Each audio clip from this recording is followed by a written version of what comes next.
কয়েকদিন আগে যে গ্ল্যাডিওলাসের বাল্বটা বসিয়েছিলাম সেটা থেকে তো ভালোভাবেই চারা তৈরি হয়ে গেছিলো, সেটা তোমাদেরকে দেখিয়েছিলাম। চলো আজ সেই গাছটাই বসিয়ে ফেলি। এই গাছটাকে আমি মাটিতেই বসাবো ঠিক করলাম। সেই মতো যেখানে গাছটা বসাবো সেই মাটিটাকে ভালো করে খুঁড়ে নিলাম। মাটিটা ভালো করে খুঁড়ে একটা গর্ত করে নিলাম। যেহেতু বাল্বটা তুলবো সেই জন্য মাটিটা আগের থেকে একটু ভিজিয়ে রেখেছিলাম। তারপর ওই জায়গাটা থেকে বাল্বটা আস্তে আস্তে তুলে নিলাম। কিন্তু বাল্বটা তুলতেই দেখি আরেক কাণ্ড। এখানে তো পিঁপড়েরা পুরো ঘরবাড়ি বানিয়ে বসবাস শুরু করে দিয়েছে। এই জন্যই ভাবি গাছের পাতাটা কেন হেলে পড়েছে। প্রথমে তো ভেবেছিলাম যে মাটিটা হয়তো কম, সেই কারণে এই গাছটার এই অবস্থা। তাই আজ মাটিতে বাল্বটা বসাবো বলে গাছটা তুলছিলাম, আর তুলে দেখি এই অবস্থা।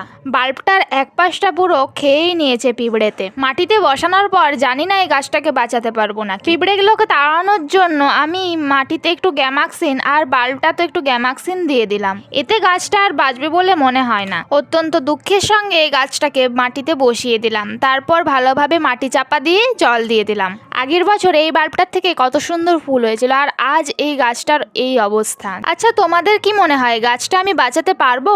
তো যাই হোক, আজকের মতো বাই, দেখাবে নেক্সট ভিডিওতে।